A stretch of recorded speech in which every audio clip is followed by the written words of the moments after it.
Salam əziz dostlar. Özüm için bir fedaheten bir şiir yazmışam. Söyleyeceğim kulağısın. Deyir bu ne iştir düşmüşəm Allah. Özüm öz dərdimi bilə bilmirəm. Olmayan işler başıma gelir. Heç bu işten baş aça bilmirəm Allah. Bayram günü olub qanım qara. Canımı yaman salıblar odlara. Bir vəfasız var ürəyimə vurub yara. Bu yaralardan qutara bilmirəm Allah. Nə edim ki bu dərddən qutarım? Bəs başımı götürüm hara qaçım? Bilmirəm dərddən yazım yoxsa qəmdən. Heç qəmdən qutara bilmirəm Allah. Şərifəm ürəyi dağlıyam mən.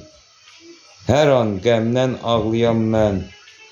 Ürəyi dərddən sızıldayan mən. Heç xoş gün görmürəm Allah. Heç xoş günüm olmur Allah.